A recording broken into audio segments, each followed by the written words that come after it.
భాగ్యమునందును గోవింద గోవింద అని కొలువవో మనసా భావములోన భాగ్యమునందును. నమస్కారం. నవమి నాడు అందరూ నారాయణవనం చేరుకున్నారు. విడిది ఏర్పాట్లు చేసిన ఆకాశరాజు వారికి భోజన ఏర్పాట్లు చేసినట్టు భవిష్యోత్తర పురాణం ప్రత్యేకంగా తెలియజేస్తోంది. దశమి నాటి ఉదయమే శ్రీనివాసుడు మంగళ స్నానం చేశాడు. పురోహితుడైన వశిష్ఠుడు లోక రీతి తెలుపుతూ ఇవాళ రాత్రే వివాహ ముహూర్తం కనుక శ్రీనివాసుడు, లక్ష్మీదేవి, వకుళాదేవి, బ్రహ్మ, నేను మన 5 అలాగే ఆకాశరాజు, ధరణీదేవి, తొండమానుడు, పెండ్లి కూతురు అయిన పద్మావతీదేవి, వారి పురోహితుడు భోజనం చెయ్యకూడదు అని చెప్పి కుబేరుడితో ఆకాశరాజుని బ్రాహ్మణ భోజనానికి తగిన ఏర్పాట్లు చెయ్యమని చెప్పు. ముహూర్తం రాత్రి 13 నాడులకు, ఆ తర్వాత వారు భోజనం చెయ్యటం నిషిద్ధం అని చెప్తాడు.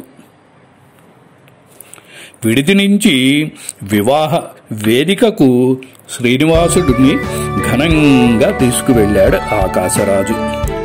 ఇంద్రుడి ఐరావతం మీద శ్రీనివాసుడిని కూర్చోబెట్టి దేవతలందరూ వెంటరాగా ఆకాశరాజు, ధరణీదేవి దంపతులు తీసుకువెళ్లారు. శ్రీనివాసుడు రాజగృహం చేరగానే తొండమానుని భార్య కుంకుమ కలిపిన ఎర్రని నీటితో కుంభహారతి ఇచ్చి ఆహ్వానించారు. స్వామి పాదాలను పుష్కరిణీ జలంతో ఆకాశరాజు దంపతులు కడిగే అదృష్టం పొందారు.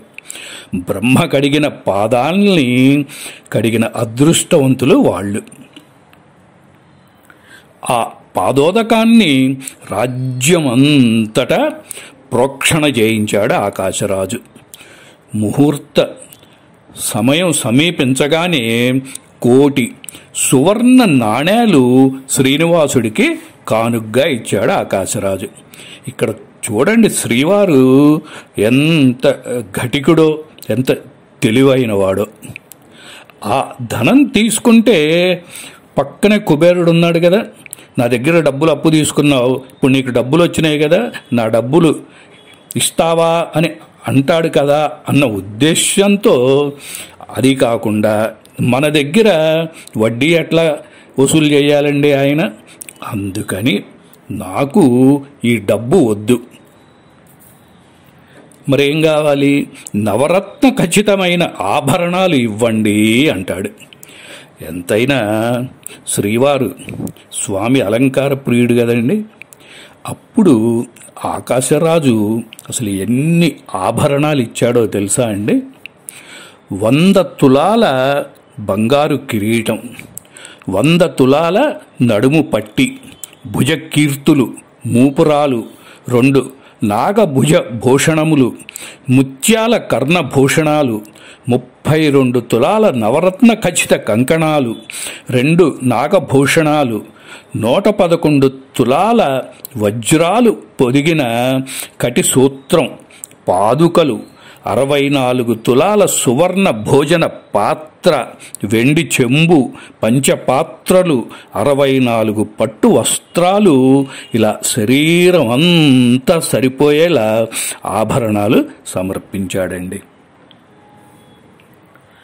వధూవరుల ప్రవరులు చెప్పించి పెళ్లికూతురు తరఫున బృహస్పతి, వరుడు తరపున వశిష్ఠులు కన్యాదానం చేయించారు.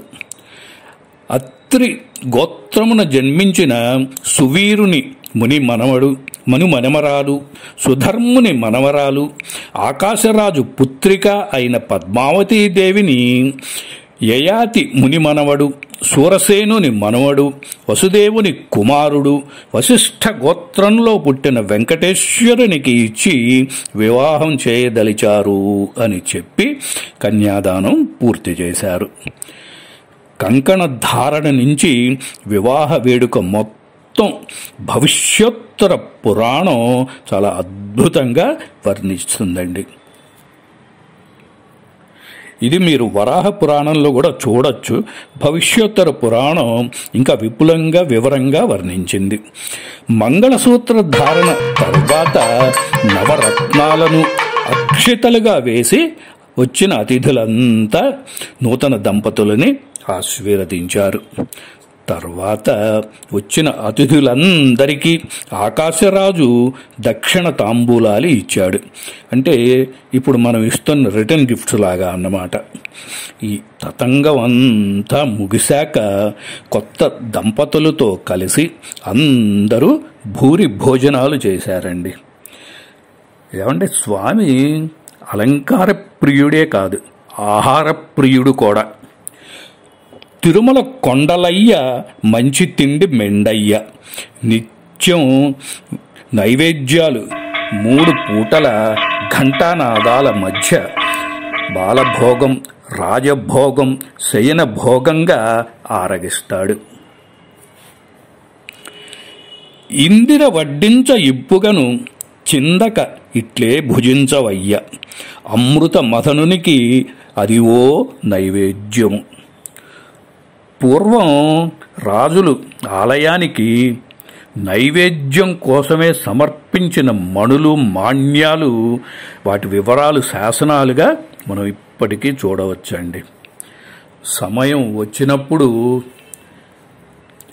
ఆ వివరాలు తెలియజేస్తాను. మొత్తం 5 రోజుల పెళ్లి జరిగిందిట. 5వ రోజు అప్పగింతలు. అప్పగింతలలో నాభికి పాలు అద్ది ఆకాశరాజు దంపతులు పద్మావతీదేవిని శ్రీనివాసుడికి అప్పగించారు.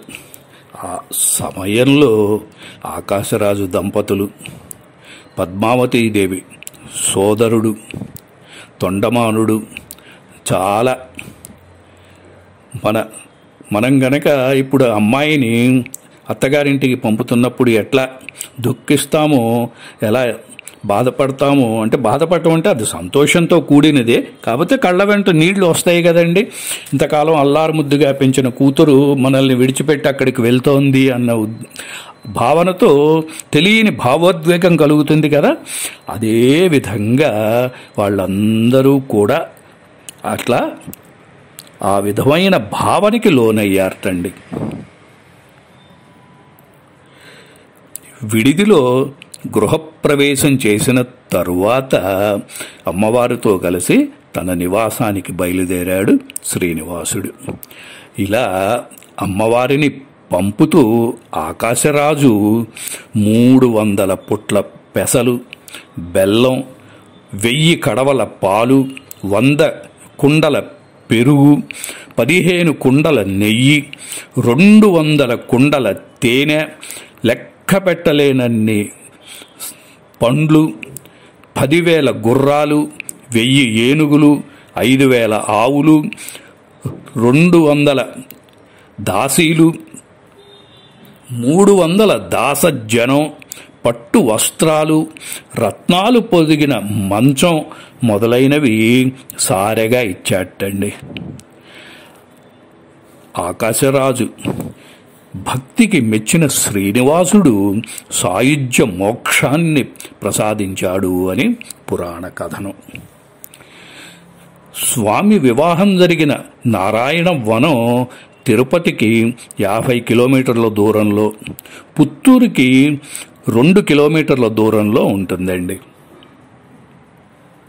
అక్కడున్న వెంకటేశ్వర స్వామి దేవాలయంలో వారి కళ్యాణ సమయంలో నలుగుపిండి విసిరిన పెద్ద తిరగలిని ఇప్పటికి కూడా మనం చూడవచ్చండి.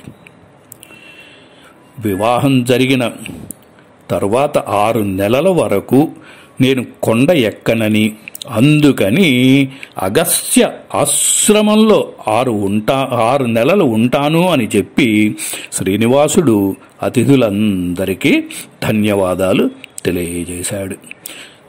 ఒక 6 నెలలు నేను దీక్షగా ఉంటాను, అందుకని కొండెక్కను అని చెప్పి చెప్తాడు వాళ్ళకి. ఈ అగస్త్య ఆశ్రమం తొండవాడ, శ్రీనివాస మంగాపురం దగ్గరలో ఉండేదని భావిస్తారు. ఇంకొక భావన ఏంటంటే, ఇప్పుడు మనం చూస్తున్న శ్రీనివాస మంగాపురంలోని కళ్యాణ వెంకటేశ్వర స్వామి ఆలయం ఉన్న ప్రదేశమే ఒకప్పటి అగస్త్య ఆశ్రమము అని కూడా కొంతమంది చెప్తూ ఉంటారు. ఇక్కడే మనం శ్రీనివాస మంగాపురంలోని కళ్యాణ వెంకటేశ్వర ఆలయాన్ని దర్శించవచ్చు. ఇంత చెప్పి ఈ పద్మావతి శ్రీనివాసుల కళ్యాణ గాథ లేకపోతే శ్రీవారి కళ్యాణ ఉత్సవం యొక్క ఫలశ్రుతి చెప్పటం నా విధి, నా బాధ్యత కూడానండి. అసలు ఫలశ్రుతి అంటే ఏంటండి? ఫలం అంటే పండు అనే కాదండి, లాభం, ప్రయోజనం అని కూడా అర్థం. అంటే ఈ కళ్యాణం చూసిన, విన్న, చెప్పిన వచ్చే ఫలితం ఏంటి అని తెలియజేసేదాన్నే ఫలశ్రుతి అంటారు. శృతి అంటే వినటం, ఫలశ్రుతి అంటే వినటం వల్ల వచ్చే లాభం. శ్రీవారి కళ్యాణ ఉత్సవం. కళ్యాణం అంటే శుభము, మంగళకరము, సంతోషము, సుఖము అని అర్థం. ఉత్సా అంటే దుఃఖం. వం అంటే దూరం చేయటం. ఏం దూరం చేస్తుంది? దుఃఖాన్ని దూరం చేస్తుంది. ఈ శ్రీనివాస కళ్యాణం చూసినా, చెప్పినా, విన్నా దాని వలన దుఃఖం దూరం అయ్యి సంతోషం కలుగుతుంది అని దీని అర్థం. దుఃఖాన్ని దూరం చేసి సంతోషాన్ని కలిగించేదే శ్రీవారి కళ్యాణ ఉత్సవం. దీనివల్ల వచ్చే ప్రయోజనం ఏంటండి? కోటి కన్యాదానాలు చెయ్యటం వలన, భూమిని దానం చెయ్యటం వలన ఎంత ఫలితం లభిస్తుందో ఈ గాథ విన్న, చూసిన, చదివిన, చెప్పిన అంతే ఫలితం లభిస్తుంది అని పురాణ వచనం. ఎవరైతే శ్రీనివాస కళ్యాణం చేయిస్తారో వారికి అంతా మంగళప్రదమేనండి. మరి అందరూ నేను ఈ మధ్యనే కరెక్ట్ 2 రోజుల క్రితమే ఈ పద్మావతి శ్రీనివాసుల కళ్యాణ ఉత్సవం జరిపిస్తే ఒకళ్ళు తెలిసిన బంధువులు దానికి వెళ్ళామండి. మరి అందరూ అంత ఖర్చు పెట్టి చేయించలేరు కదా, మరి వాళ్ళేం చెయ్యాలి? దానికి కూడా చెప్పారు పెద్దలు. శ్రీనివాస మంగాపురంలో అక్కడ కళ్యాణం చేయించినా కూడా అదే ఫలితం లభిస్తుంది. అది కూడా చెయ్యలేని పరిస్థితిలో వెళ్ళటానికి కుదరటం లేదు. కనీసం మనకి దేవాలయాల్లో కళ్యాణం జరిపిస్తూ ఉంటారు, శ్రీనివాస కళ్యాణం జరిపిస్తూ ఉంటారు. దాన్ని చూసినా కూడా కొంతలో కొంత ఫలితం లభిస్తుందండి. ఒక్క మాటలో చెప్పాలి అంటే performing Srinivasa Kalyanam brings protection and as well as prosperity. ఎవరికి? చేయించిన వాళ్ళకి, సొసైటీకి, సంఘానికి కూడా దాని వలన ప్రయోజనం చేకూరుతుంది.